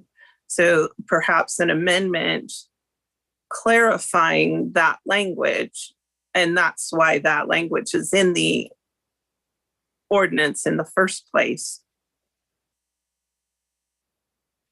Okay, for housekeeping purposes, Ms. McKinney Brown, would it be better to just have that section put in if it's amenable to Counselor Olver? So that is codified rather than an additional piece. As I'm understanding it, Councilmember Springsteen is suggesting she would like to add a recital to the top part of the ordinance explaining additional information. And if any member of the city council wants to make that motion to add an additional recital with additional information, that's fine. The last time you passed an emergency ordinance, you amended that emergency ordinance as well. So this is pretty common practice. So Ms. McKinney Brown, though, just for clarification, though, I think that both these objectives get to the same point, though, right? One is a recital and one is in the body. Both are in the recitals. The recitals are just explain the ordinance. The actual language of the ordinance is always underneath the now therefore be it ordained. So the recitals just explain the background and history. The motion, as stated by Councilmember Olver, is to just include the additional name of Strategic Growth Initiative in the initial paragraph recital, which clarifies, I think it makes him uncomfortable that residential growth limitations, which is the current name of that law, exists, and he would like to have the original name put in. So it could be put in right there. And then as I'm hearing Councilmember Springsteen, she wanted a longer explanation, which would probably require an additional recital. Okay. And I did second Councilor Olver on the original thing we were discussing. So I think both would be the way to go. That's what I was going to clarify, though. Do we need two separate motions or can it all be incorporated under one? I think it would be cleaner for two separate motions. Okay. Sounds good. Technically, maybe you could do it as one, but it gets really confusing when you are when you're writing law from the bench as to exactly what you said and what you meant. Correct. Okay, so we have a motion and a second. I still have, and this is on Councilor Olver's original. Mayor Pro Tem Strum, your hand is up. Is that to the motion? No. Okay. Councilor Springsteen, is this to the original motion or is that residual? Okay. We have a motion and a second. Please cast your votes.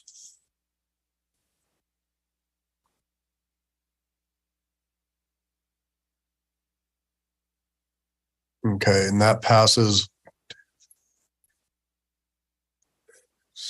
8 aye, 3 nay, the nay being Stewart, Vincent, and Sharzai.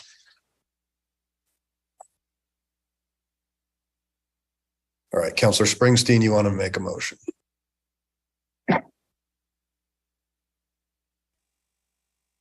Yes, I move to add a recital that clarifies that reference to anti-growth in our ordinance was done merely to mirror language in the state House bill, but does not reflect what our strategic growth initiative actually is, which is not anti-growth.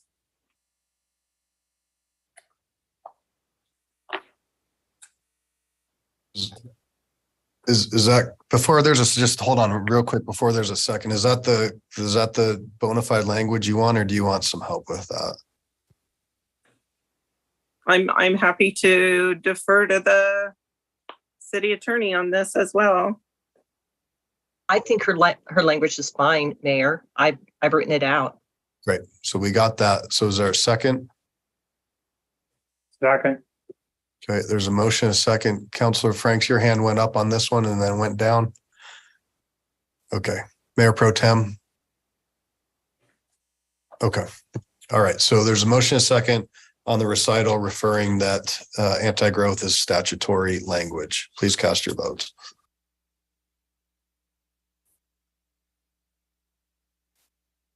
Okay, and that, let's see, 1, 2, 3, 4, 5. 1, 2, 3.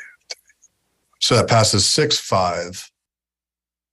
The 5 nays being Strom, Vincent, Sherzai, Stewart, and Matt Guerrero. Okay, Mayor Pro Tem Strom. My raised hand was back to the original ordinance. Is now the appropriate time? We've moved around. Yes, ma'am. Okay, thank you. I wanted to take a minute just to note that the 2 years gives us the opportunity, I believe, to work thoughtfully through creating that path is best for all of our Lakewood residents. This is something that it's a significant shift, and we're stuck in a really complicated place because we've got some concerns from residents over here that are concerned about how we grow, where density is, but we also have residents that are begging and asking for more legally defined affordable units, workforce units. We have organizations within our community, Red Rocks Community College is one of them, that's having a hard time finding workforce because they're having challenges living in the community that they would be teaching in. This is something that if we take that 2 years and really convene all stakeholders, and I'm talking about like, we've got families, we've got business, we've got community, to come up with the best tools. I believe we've got a lot of opportunity right now because we're actually already having conversations about the housing study that just came out that is working right now within the Housing Policy Commission. And we're launching later this month a comprehensive plan. This gives us the opportunity to take this and drill down with those and actually hone in the tools that we're using, like around zoning, to make sure that we're doing the right things in the right places.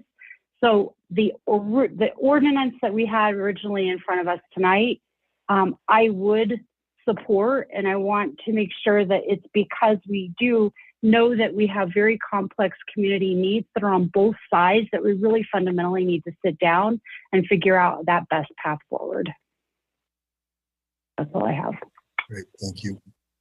Councilor Jansen. Thank you. So I think 1255 was just a gross overreach by the state of Colorado and Governor Polis. And it's a problem that extends beyond the people of Lakewood's strategic growth initiative. The subject matter could be a dozen other things besides planning and zoning. The excuses of politicians at the Capitol use to ram this House Bill 1255 through reflects that they don't care about local control, that they don't care about the voter's voice. So as city councilors, our residents need us to stand up. Option one was the only, option one was to continue to enforce the strategic growth initiative and to refuse to recognize the shameless and audacious political power grab. That's why I supported that. I just don't think I can support anything that has anything with 1255 in it. Thanks. Councilor Sherazai. Yes, thank you. I'm having a really tough time getting behind this emergency ordinance because I feel like we've seen there's been publicity in recent weeks, that Big Guardian article that I know a lot of us have read, is showcasing even the co-authors of this growth limitation are saying that it's not working. And so what happened in 2017 and 2019 are different times now when we're in a housing crisis. And I'm just having a real tough time moving through another 2 years of supporting something that has proven to have no positive results in getting us affordable housing. It does nothing to move us closer to those goals. In fact, it's done everything, I think, to move us in a different direction. And so for me, I don't know that I'm feeling confident in supporting another 2 years of punting this. I think tonight, for example, some of the conversations we're having are just, we need to get to work for people to find solutions on how we're going to get affordability in our community. We had a public comment earlier talking about the housing that was going in and mentioned during the Ward 1 meeting. That's 44 affordable units coming in. We need to be supportive of things like this that are happening and absolutely encourage our community to work with, in this case, Metro West Housing, which wasn't clear in that public comment, but we're not doing a great job of supporting that. And I think that by supporting this emergency ordinance, we just give ourselves 2 more years of living through this bad policy. Okay, Councilor Abel. Come on. My. You're on. We got you. Okay, thank you. For 10 years before this thing was passed, these folks came to city council and asked for what they wanted, and they were widely ignored. We didn't have the housing types that were called for in our housing studies. We didn't have any move toward affordability. And as far as I can see, we still haven't had any move toward affordability. The committee that was going to deal with inclusionary housing had its knees chopped off. We have not, in fact, we have moved the affordable housing discussion to the Housing Commission, where it was supposed to have been taken up last week, and we can't get to it again. So what we have done is make zero progress in 4 years toward affordable housing. And we have advocates for affordable housing sitting in nearly every seat on city council. Why is that? Thank you. Councilor Olber. Hi, I'm sorry, but I'm going to get a little tiny bit off topic, but it's already been taken off topic by others earlier. The legislative committee voted unanimously to oppose this bill 1255 when we talked about it, and it's unclear now what Lakewood actually did about that. And I just want to give fair warning that I'm going to be looking into that and bringing that up at future meetings. But it really isn't germane to what we're talking about right now. But since it's already been mentioned, I thought I'd bring it up that yes, we are looking into what Lakewood did about talking to our representatives down at the State House. I know one of them voted no on it, and 2 of them our representatives voted yes. I've heard things about how Crested Butte had went down and got themselves exempted from 1255. And I think as a post-mortem on this, we need to be looking at some of those things down the road. And so we'll come back to that, but that's something else. I just wanted to use that as my final thought. Thanks.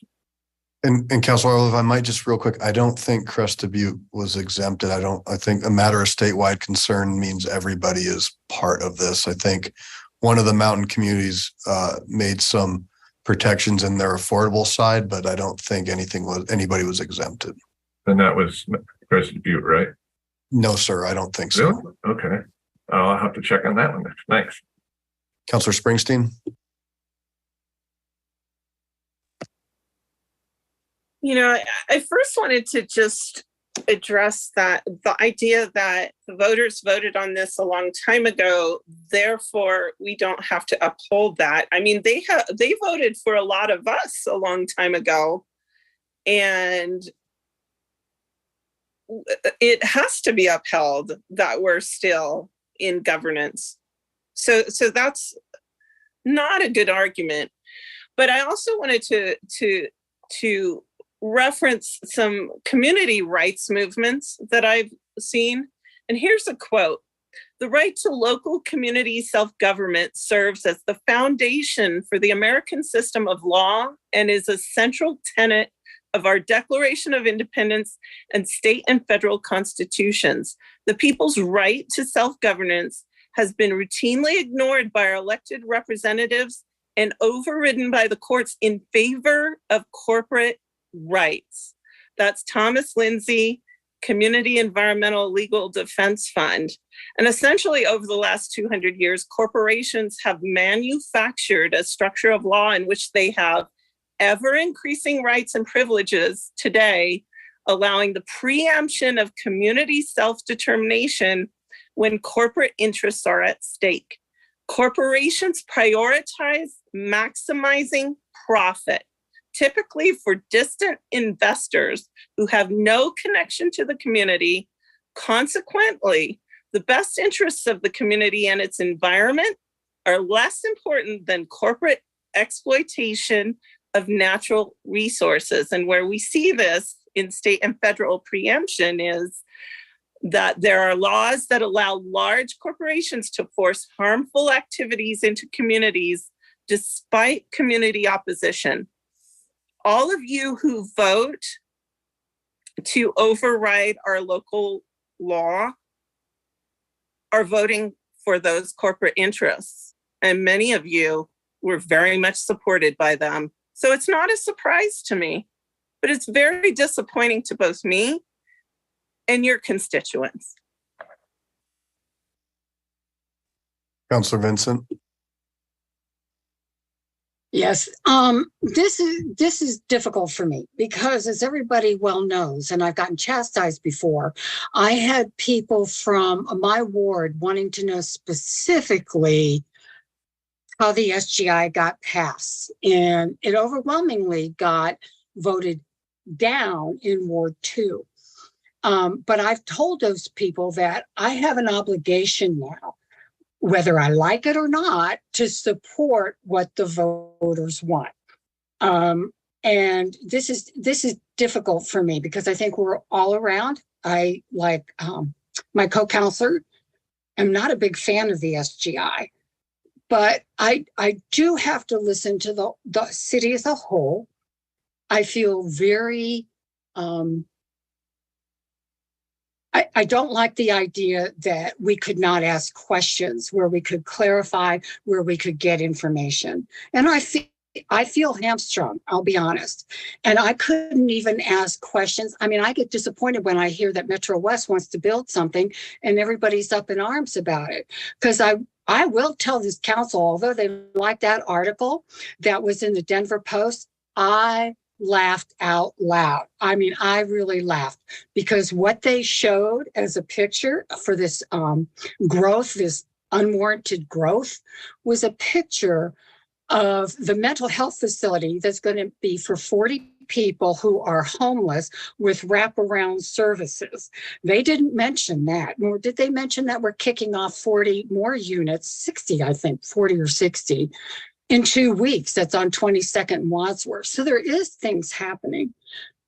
That may go off a little bit, but I'm going to support this because I think you need the time.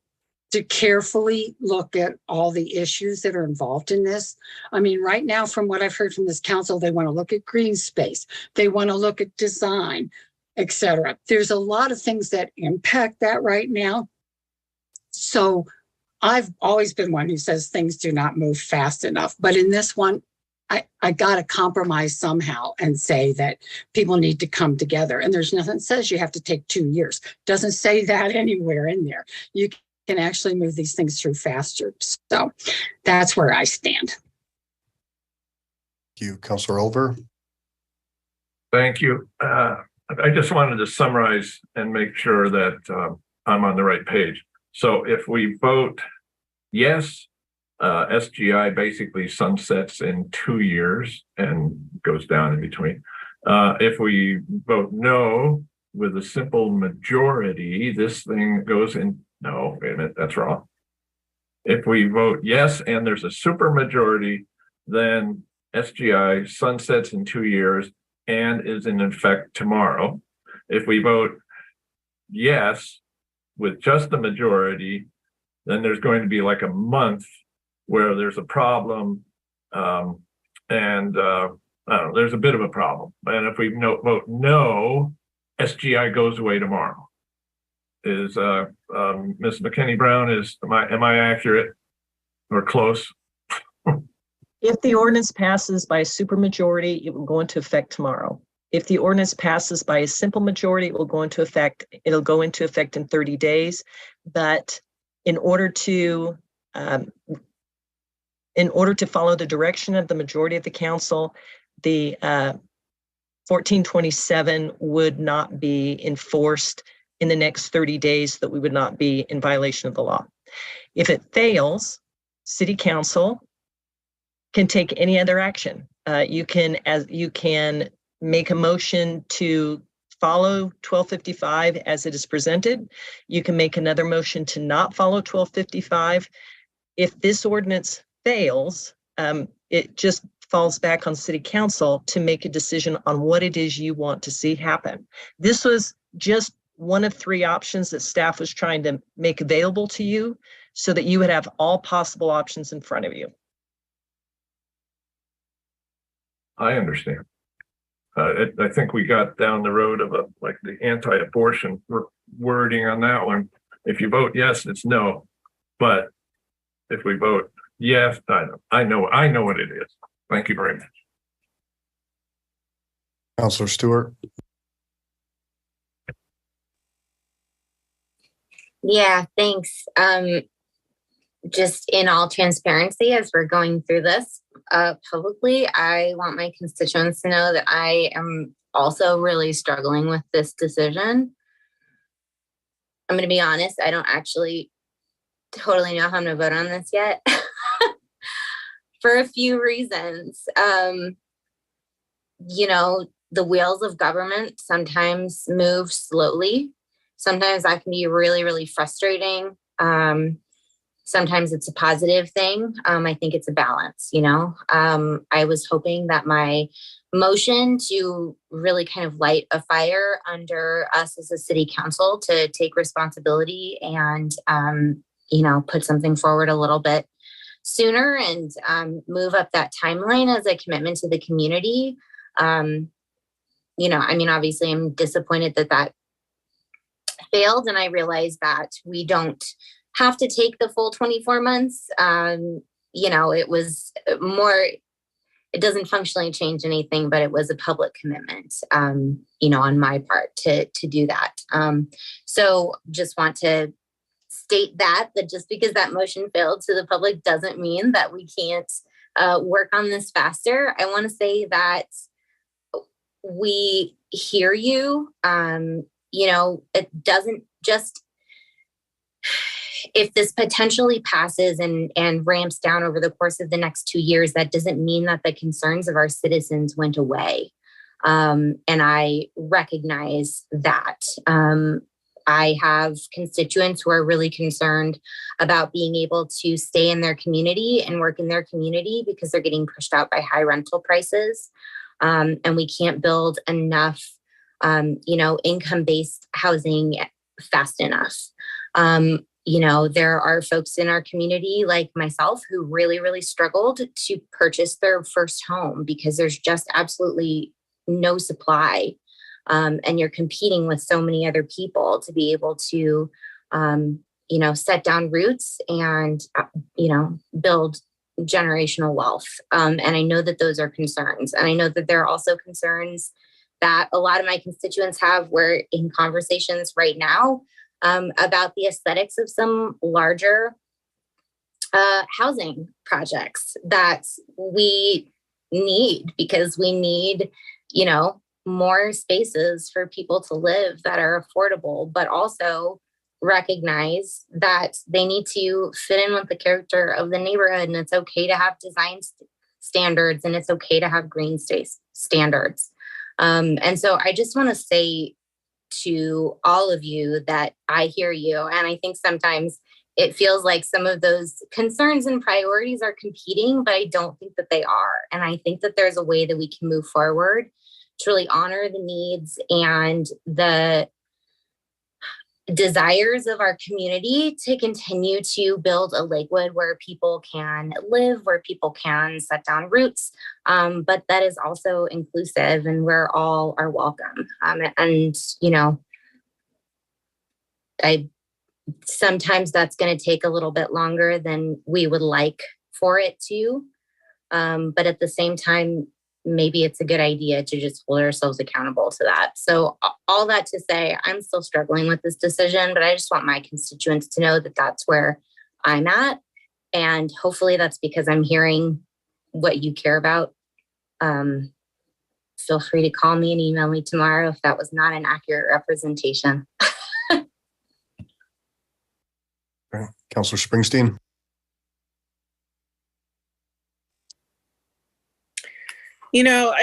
A couple of misconceptions that I think are always out there about SGI. Where I came from in supporting it originally was watching the displacement and gentrification of the neighborhood in Denver, where I grew up, where there was this great diversity, families of color, Black families, Hispanic families, Jewish families. All of that is gone now. It has all been replaced with these high-end row houses. Everybody's the same color. Everybody's upper middle class. Everybody has a dog. Nobody takes the light rail, even though it's a block away. That was what I wanted to avoid in Lakewood.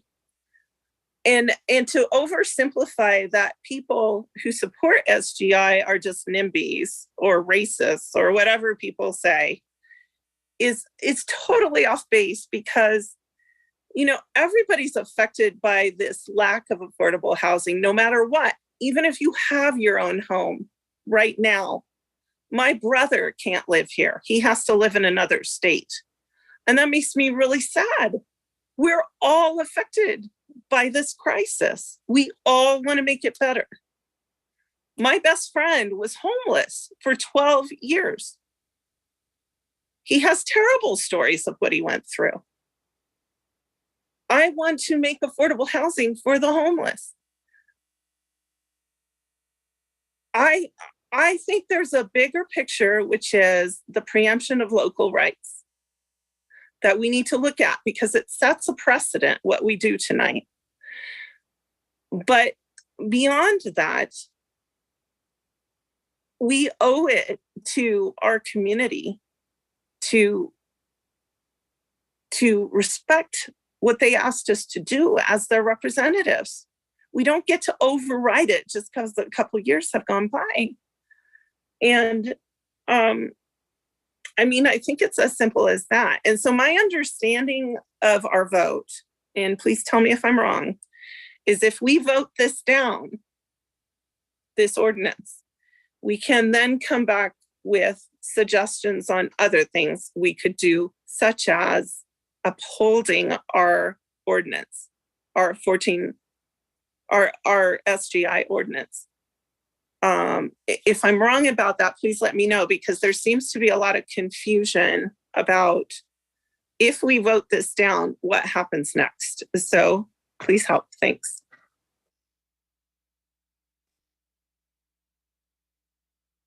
So I'll ask for our attorneys to weigh in. This is one of three. There are three obvious responses to 1255. This is one of the three obvious responses, this ordinance. Staff is providing it to the city council so that you would be have the option of this third way to respond to 1255.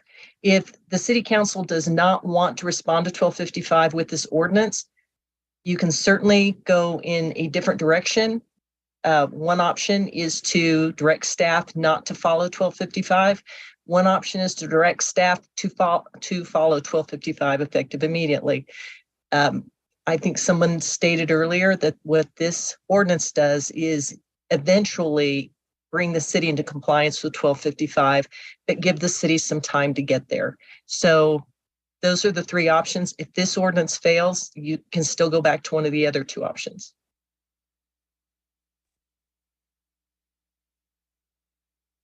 I think there's some confusion though, Ms. McKinney-Brown, because there was a motion that failed that said to continue to enforce Lakewood Municipal Code 1427 and to fail to recognize HB 23-1255 as a valid law of the state.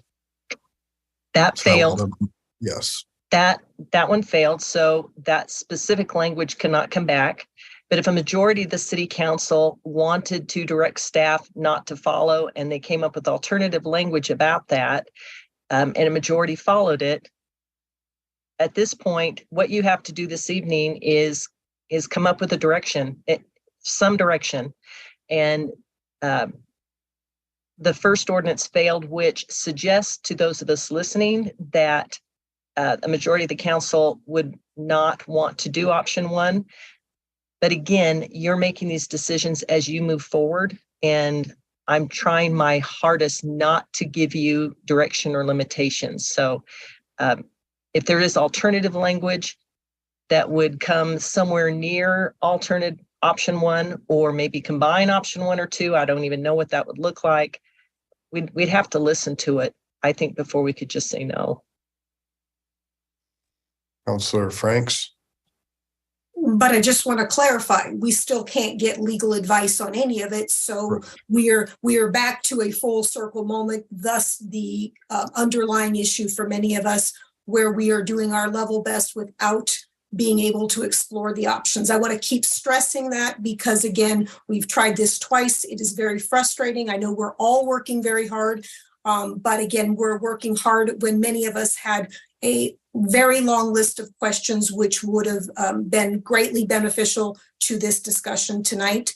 I know that's not where we're at the moment, but I'm going to keep stating it over and over again that that was to do nothing nefarious. That was to do everything to give us the opportunity to ensure we had a quality, productive conversation that allowed every counselor to explore every option that they thought might have been viable, to test it with other counselors, and no votes would have been taken. So I'm just going to keep stressing that. I'm certainly prepared to do my job tonight, but it has been made very difficult by not being able to get that quality information and quality discussion with my fellow counselors.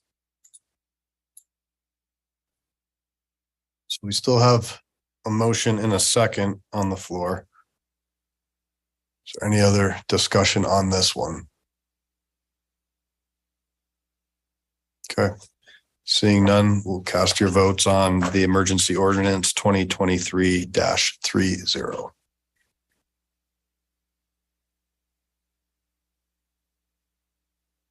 So that passes 1, 2, 3, 4, 5, 6, 7, 8 ayes, 3 nays, the nays being Abel, Jansen, and Springsteen, which means that does meet the emergency threshold.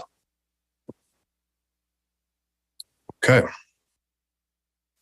Well, that is all that we have on our agenda for this evening. So I thank everybody and we'll adjourn this at 8:20 p.m. Thank you.